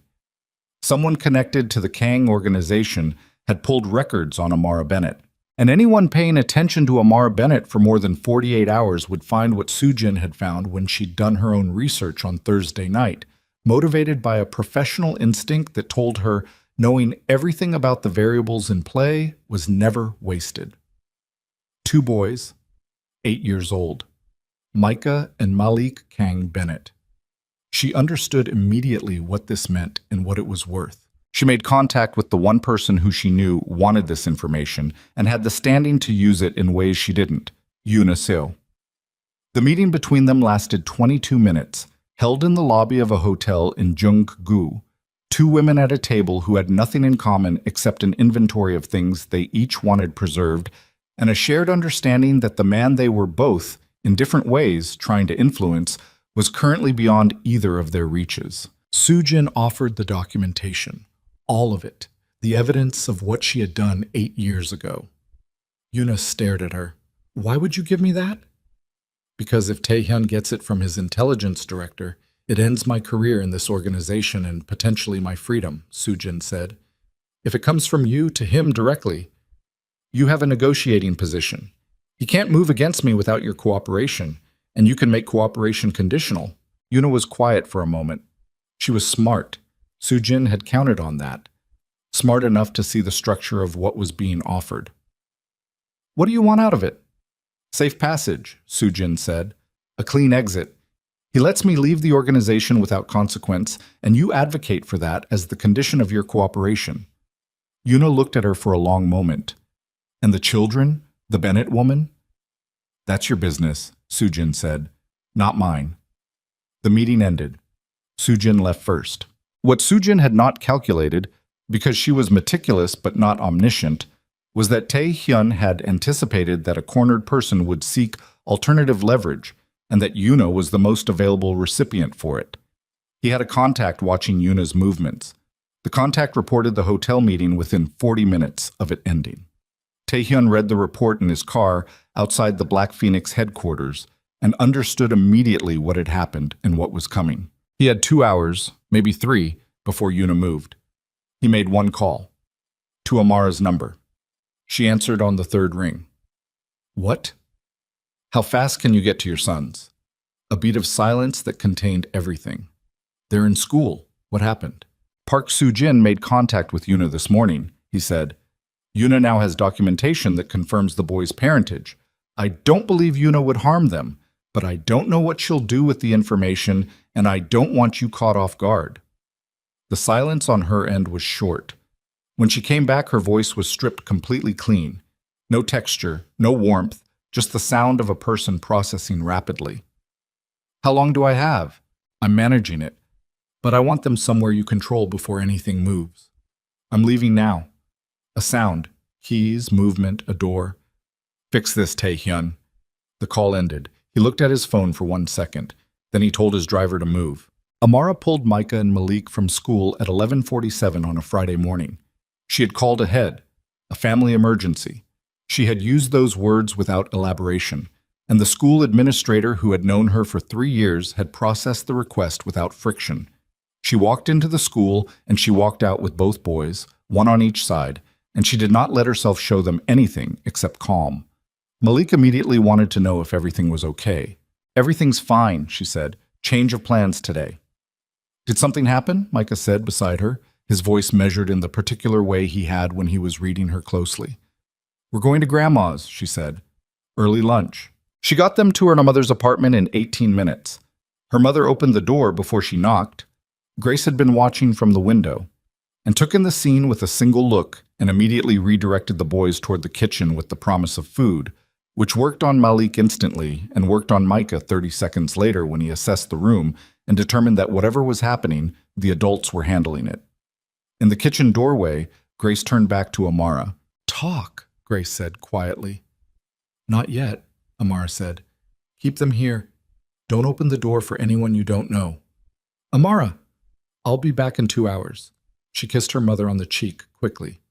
Lock the door. She left. The confrontation did not happen where Tae-hyun had planned it. He had intended to reach Yuna before she could deploy what Soo-jin had given her, to intercept the documentation, to shut the sequence down before it reached anyone outside the people already inside it. He had sent Bae ahead to Yuna's apartment building, and he was 6 minutes behind. Yuna was not at her apartment. She was at Amara's office. She had moved faster than he'd modeled, which told him she had anticipated the interception and changed her approach accordingly, and the fact that she'd thought that fast under that kind of pressure told him he had underestimated her for 2 years in a specific way. Amara arrived at her office at 12:31 and found Yuna Seo in the lobby, not upstairs, not having pushed past the front desk, standing in the lobby with a folder in her hand and the expression of someone who has decided that the cost of hesitation outweighs the cost of action. They looked at each other across the lobby. Jisoo was at the front desk, standing very still, the kind of stillness that meant she was frightened but not showing it. The 2 other people in the lobby, a courier, a building tenant, had gone quiet in the way that strangers go quiet when they sense something happening between 2 people that is not their business. I came here because I thought you deserved to hear this from a person, Yuna said, not from a message, not from someone else. Amara said, Jisoo, can you give us the lobby, please? Jisoo moved everyone out. 30 seconds and the lobby was empty except for the 2 of them. Amara did not move closer to Yuna. She stayed where she was, 10 feet back, because 10 feet gave her time to read whatever was coming. I know about the boys, Yuna said. I know they're his. I have documentation that proves what was done to your marriage. Who did it, how it was done. All of it. She held up the folder. Park Soo-jin came to me with it. I know, Amara said. Yuna blinked. You know. He called me this morning, Amara said. I know everything you just told me. Something shifted in Yuna's face. She had constructed this approach with a specific shape in mind, and the shape no longer fit. She recalibrated. Then you know that I could take this to anyone, she said. The media. The Choi family's remaining contacts. Anyone who has a reason to use it against him. Against your children. Is that a threat? Amara's voice was completely even. It's a reality, Yuna said.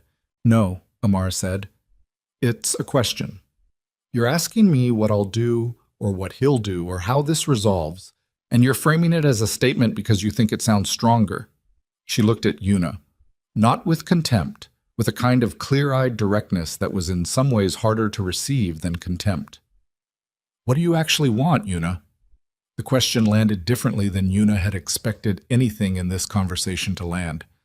I want... She stopped. You want him, Amara said. You've wanted him for 2 years, and you're standing here with a folder because you think it gives you something to trade. A pause. But you already know, if you're honest with yourself, that he made a call this morning. To me, not to you.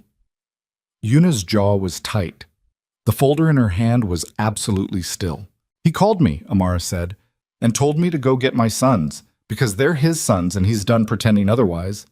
She let that settle. There's no version of this where the folder changes that. The lobby was very quiet. Then the door behind Amara opened and Tae-hyun came through it. He assessed the room in 1 second. Amara, Yuna, the folder, the specific atmospheric pressure of what he had walked into. And he came to stand beside Amara without touching her, but the positioning was not ambiguous. Yuna looked at him. Her face was doing something complicated, the controlled collapse of something that had been assembled carefully over 2 years. Give me the folder, he said. His voice was quiet. Yuna looked at him for a long moment. The folder was still in her hand. Yuna. His voice didn't rise. He said, give me the folder. She held it out. He took it. He did not open it. I know what Sujin offered you, he said, and I know why you took it. And I need you to understand that what you do in the next 60 seconds determines everything that comes after this. He held her gaze. Walk away. Right now. Don't contact Sujin again. Don't contact anyone about this. Don't make any more decisions based on what you found this week. Walk away, and I will treat the last 2 years with the respect they deserve. Don't, and I won't. The threat was not elaborated. It didn't need to be. Yuna looked at him. Then she looked at Amara. A long, complicated look, woman to woman. The kind that contained everything that wasn't going to be said. Then she turned and she walked out the lobby door and into the street, and she did not look back. The door closed. The lobby was silent. Amara let out a breath. Just one, slow and controlled. She looked at the folder in his hand. Is that all of it? I'll have Bae confirm, he said. But yes, I think so. She nodded. She looked at the door Yuna had gone through. She's not done, she said. Women like that don't walk away clean. They regroup. I know. He paused. I'll handle Sujin today. Her exit from the organization will be non-negotiable, and the terms will make clear what happens if she speaks. He paused again. It won't be violent, he said, and she heard that he had said it specifically, for her. I don't need it to be violent. I have other kinds of leverage. She looked at him. And Yuna? She'll be managed, he said. I need more than managed. She'll be neutralized, he said, professionally and socially. She has associations that depend on her connection to my organization. I remove the connection, she loses the associations. She becomes an ordinary civilian with a folder full of information that I will make it very clear she cannot use without consequence. Amara was quiet. Then, my sons are at my mother's. I know. They don't know any of this is happening. I know, he said. She looked at him. The lobby was empty around them, the afternoon light coming through the glass front in long rectangles, the city going about its business outside as if the specific gravity of this particular lobby were not enough to bend the ordinary world. Come to the park tomorrow morning, she said. Riverside, the one near Tuxeom, 9 o'clock. She picked up her bag. Bring yourself, not your organization. She looked at the folder in his hand. And bring that. I want to watch you destroy it. She walked to the elevator. He stood in the lobby with the folder and watched her go, and he thought about all the ways a man could be strong and still be entirely the wrong kind of strong for the people who needed him most.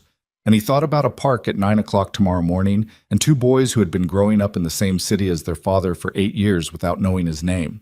And he thought about how completely unprepared he was for what came next, and how that unpreparedness was not an excuse but simply a fact that he was going to have to walk through rather than around. The elevator doors opened. Amara stepped in. She did not look back at him. The doors closed. Taehyun stood in the empty lobby and held the folder in both hands and understood that everything that had come before this moment, the empire, the victories, the careful construction of a life built entirely on power, had been preparation for a test he hadn't known he was going to be given. And tomorrow morning at 9 o'clock, standing in a riverside park with the truth in his hands and his sons 20 feet away, he was going to find out whether any of it had made him into something worth the name they were carrying in the middle of their own names, quiet and unannounced, like a question waiting 8 years for someone to finally answer it. He arrived at the park at 8:43. He had told himself 9 o'clock and he had arrived 16 minutes early, which was not something he did. He was a precise man, punctual in the particular way of people for whom time was a resource rather than a courtesy.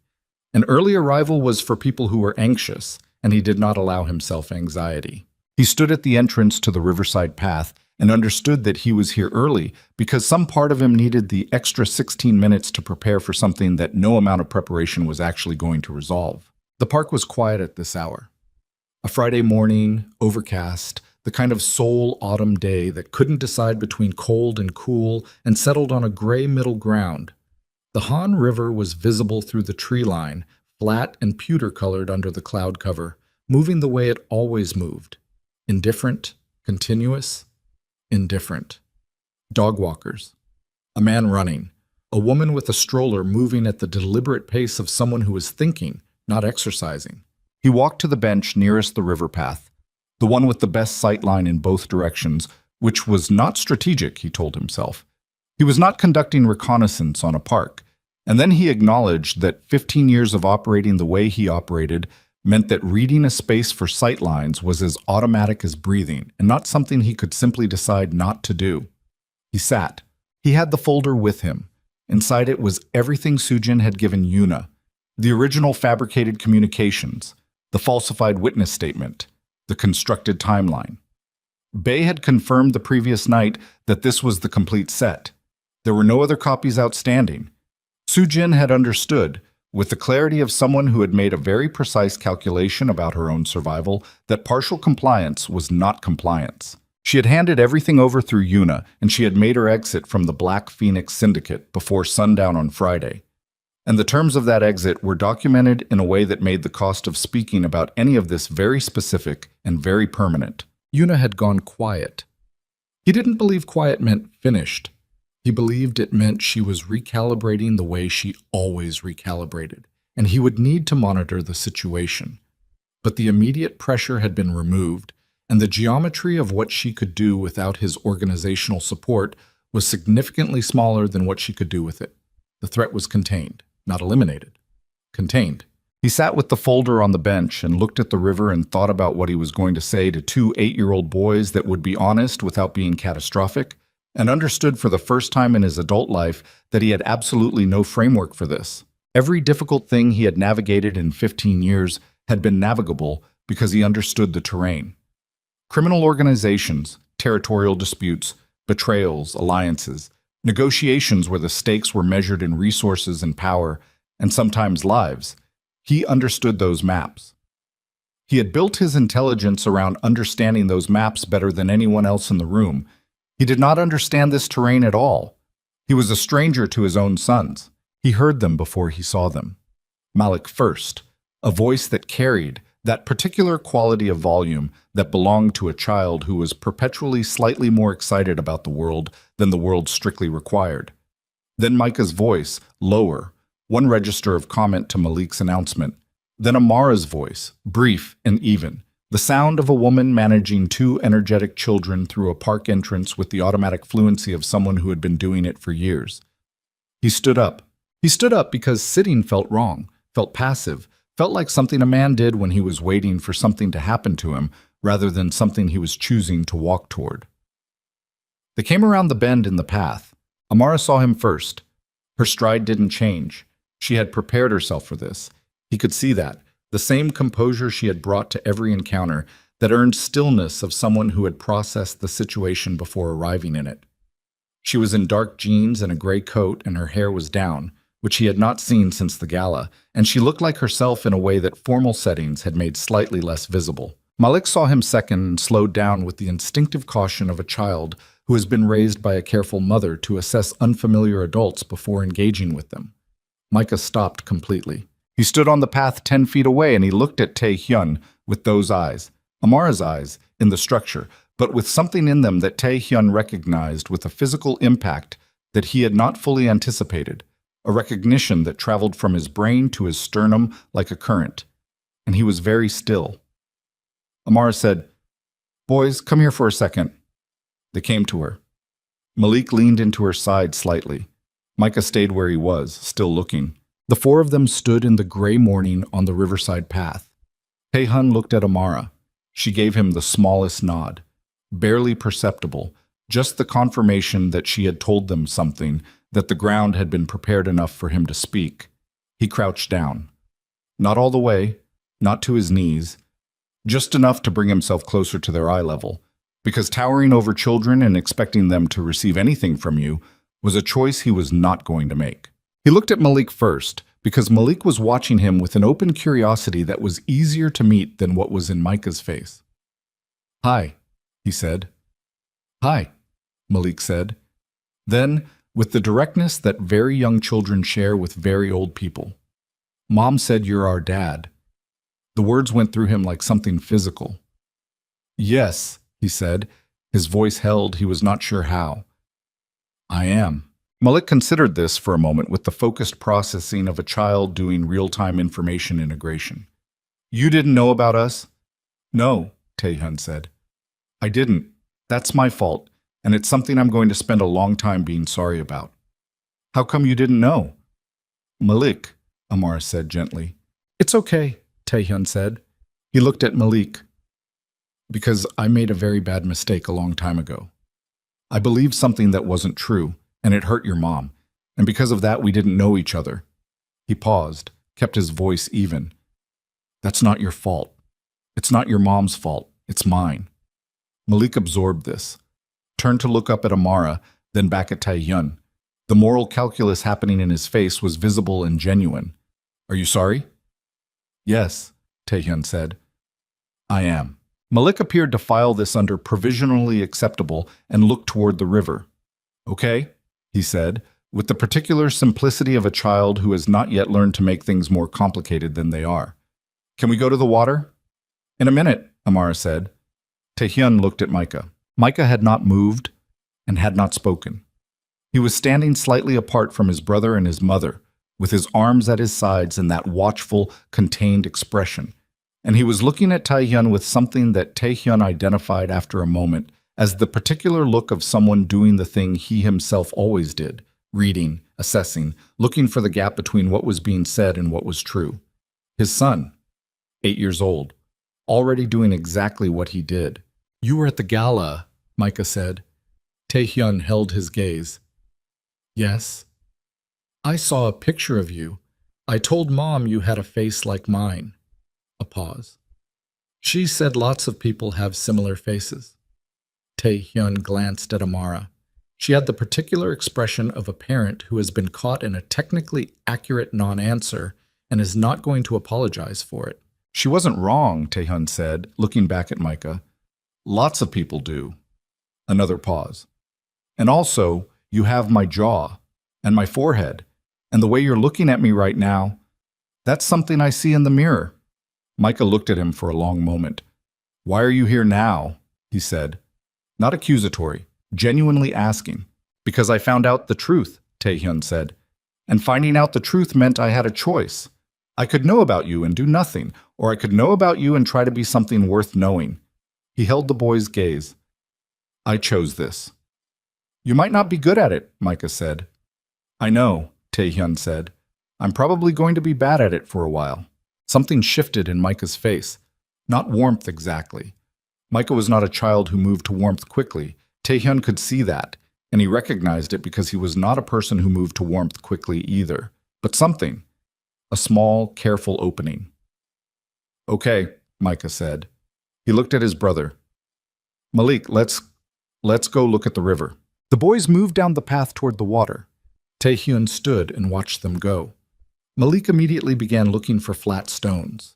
Micah stood with his hands in his pockets and looked at the water with that same particular stillness. Amara came to stand beside him. They stood several feet apart, which was correct, which was the right distance for what they were and were not to each other. He's going to keep asking questions, she said. He processes slow and deep. He'll think about this for days and then come back with something completely precise. I'll answer whatever he asks, Tae-hyun said. Even the ones you don't have good answers for? Especially those. He paused. I've been practicing honesty about my failures. It turns out there's a lot of material. She looked at the boys. Malik will forgive you in about 6 weeks, she said. He forgives easily. It's his best quality and his most dangerous one. Another pause. Micah will take longer, maybe a year, maybe more. And the forgiveness he gives you will be conditional and it will be earned. He doesn't give things away. No, Tae-hyun said. He doesn't. He watched his sons for a moment. I don't want forgiveness from them. I want to deserve it. Those are different things. Amara was quiet. He looked at her. The folder, he said. He held it out. I want you to watch me burn it. She looked at the folder.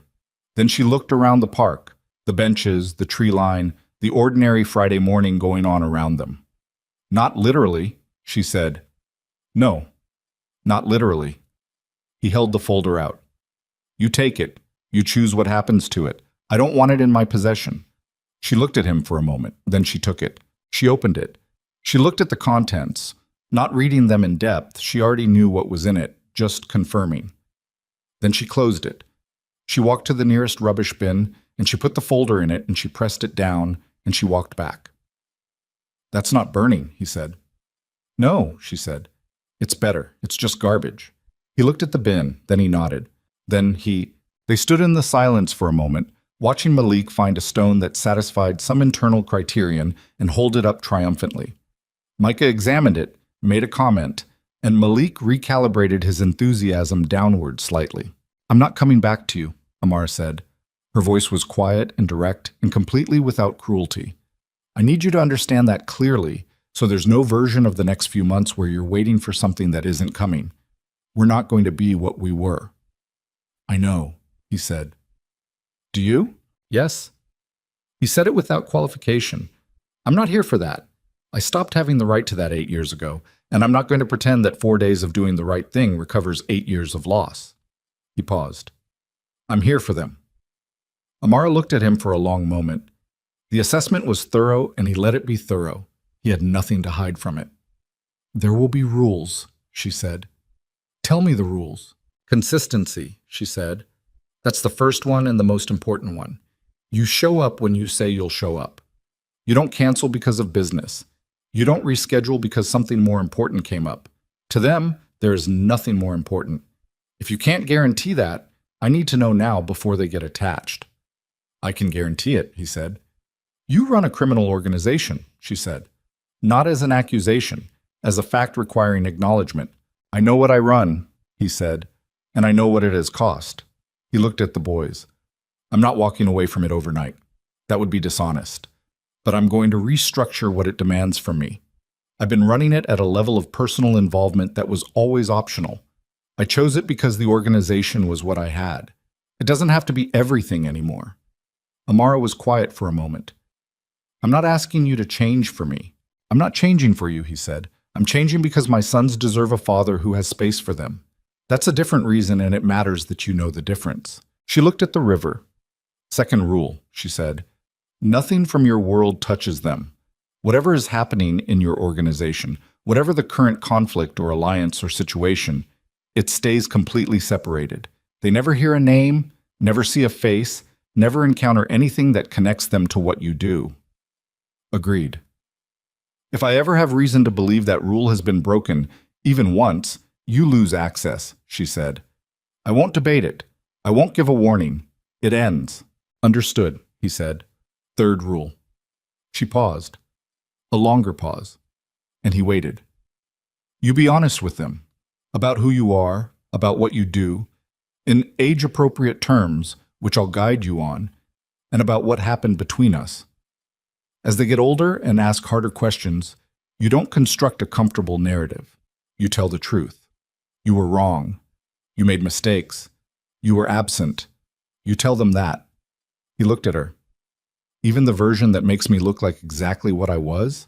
Especially that version, she said. Because the only way they grow up with a real father, instead of a performance of one, is if the person they're getting to know is actually you. Flaws entire.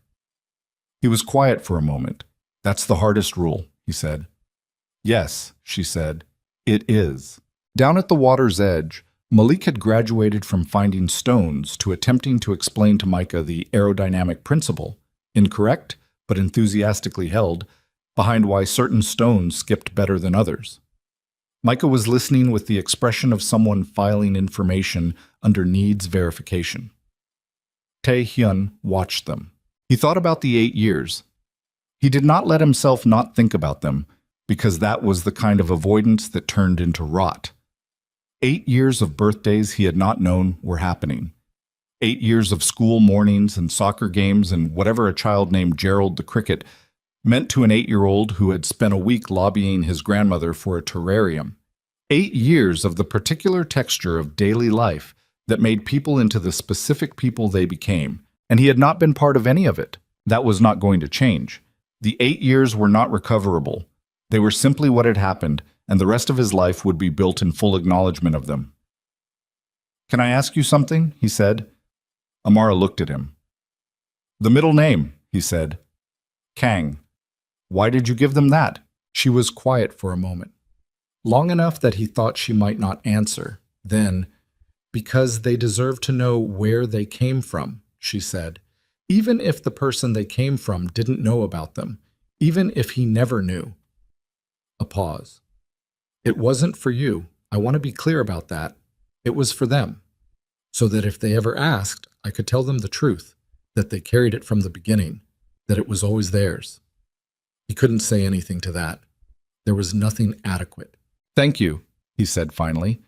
The words were small, and they both knew they were insufficient, and he said them anyway because they were true.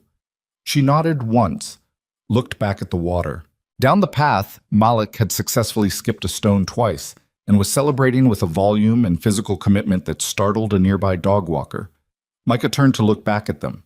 Not at Tae-hyun specifically, at both of them, standing together at a careful distance, and something in his face did a very small computation, and then he turned back to the river. "He's watching us," Tae-hyun said. "He's always watching," Amara said. "He's been doing it since he was 3, cataloging." A pause that contained something faint. "He gets that from you." Tae-hyun looked at his son's back, the set of those small shoulders, the particular quality of stillness. "Come on," Amara said. She started down the path toward the boys. She did not gesture for him to follow. She did not look back to check if he would. She just walked toward her sons. He followed. Not because she had asked him to, not because he had been invited, or because the situation had resolved, or because anything was healed, or easy, or finished. He followed because moving toward them was the only honest thing left to do, and honesty, he was beginning to understand, was not a conclusion you arrived at.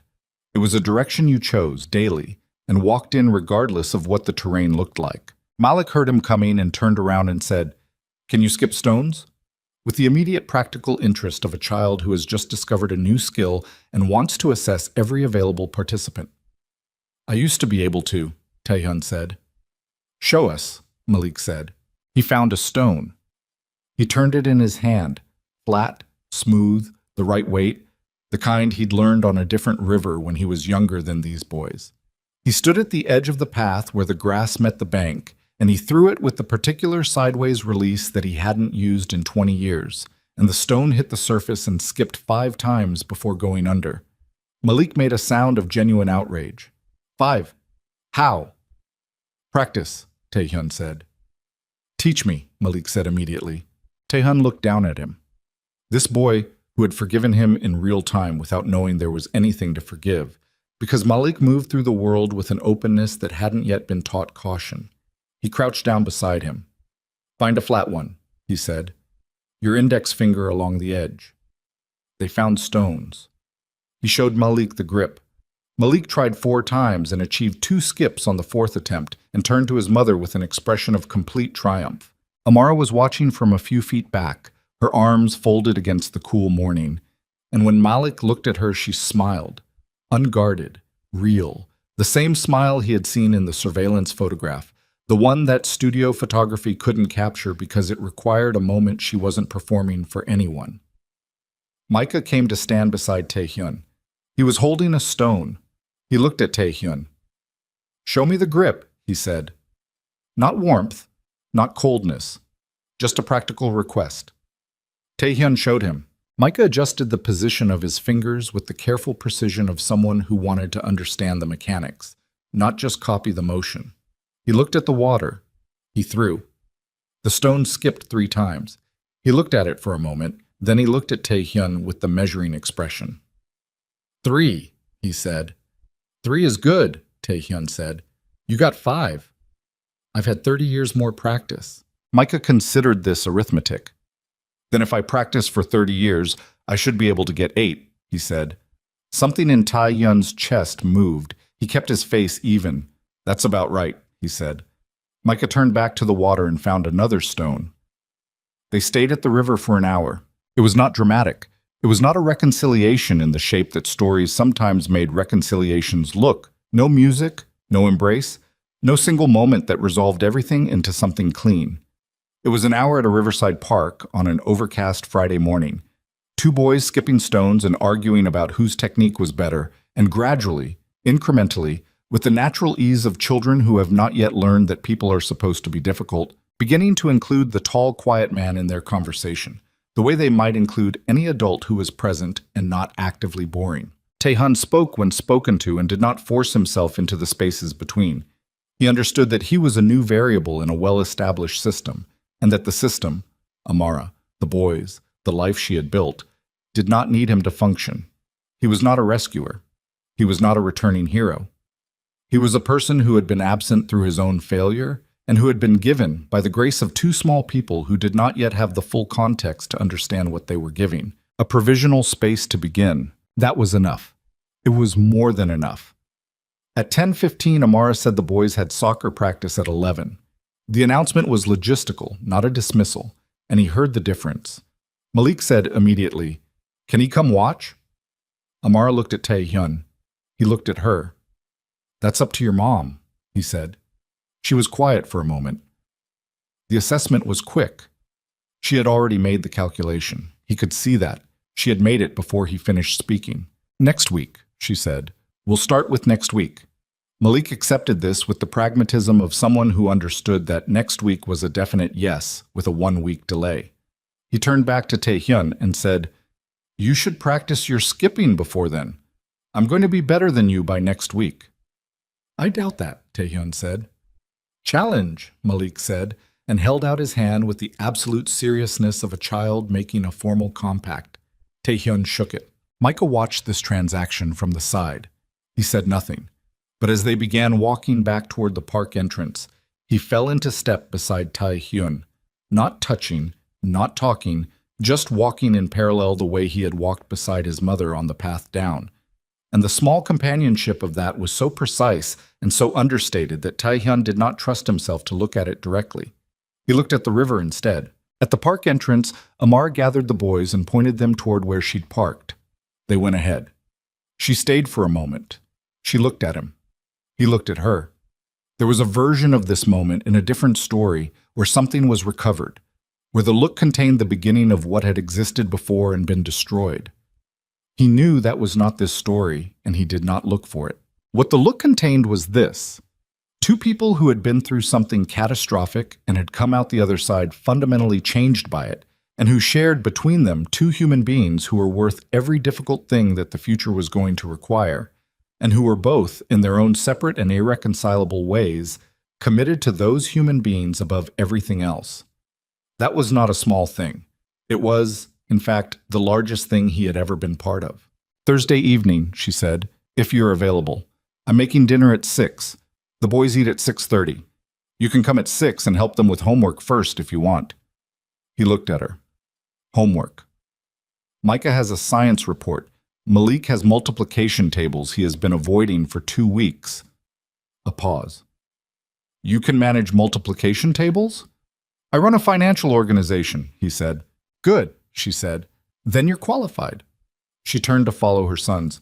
Thursday at 6. Don't be late. She walked away. He stood at the park entrance and watched her go. Watched her catch up to the boys, watched Malik immediately begin talking at full volume about the challenge and the stone skipping and the promised rematch. Watched Micah glance back once over his shoulder with those eyes that were Amara's in structure and his in expression, that precise evaluating look, and then look forward again. He stood there for a while after they were gone. The overcast sky sat low over the river. The water moved. The park went on being a park, ordinary, continuous, indifferent to the specific weight of what had just happened on this particular section of path. He was going to be at a dinner table on Thursday at 6 o'clock, helping his sons with homework he had played no part in assigning. He was going to sit across from a woman who had rebuilt herself from the ruins of what he'd done and who had given him access to her children's lives, not because she forgave him, but because her sons deserved a father, and she was too honest a person to let her own pain become their loss. He was going to be bad at this for a while. Micah had said so, and Micah was right, and the only thing that stood between bad at this and something better was time and the consistent choice, made daily, to show up. He could do that. He would do that. He walked to his car. He sat in it for a moment. He thought about calling Bay with a directive about the organizational restructuring he had been considering, the removal of himself from day-to-day operational management, the elevation of Shin and two other directors, the transformation of his role to something that required his judgment, but not his constant presence. He had been thinking about it since Wednesday. He had been thinking about it because the organization had been an identity substitute for the better part of a decade, and he was done letting it be that. He called Bay. He gave the directive. Bay was quiet for a moment, in the way that Bay was quiet when he was processing something significant. Then, understood. I'll begin the transition framework today. Take your time, Tehan said. Do it correctly. There's no urgency. That was new. Bay registered it without commenting on it. Yes, he said. Taehyun ended the call. He started the car. He pulled out of the parking area and onto the road that ran along the river, the same water visible to his left, gray and moving, the city rising on both banks. He drove with the particular steadiness of someone who knows exactly where they are going and is in no hurry to pretend the road is shorter than it is. Thursday at 6. Multiplication tables. A science report. Dinner at 6:30. He had spent 15 years building an empire. He had never once built anything worth more than what was waiting for him on Thursday evening at a kitchen table in a city that had held his sons for 8 years without his knowledge, and what was required to be worthy of it was nothing he had been trained for and everything he had finally decided to become. The river stayed with him on the left until the road bent and the buildings closed in and it disappeared from view, and he drove on through the ordinary morning, and Seoul went on around him, indifferent and continuous, and full of 10,000 lives being quietly remade by the choices the people living them finally got right.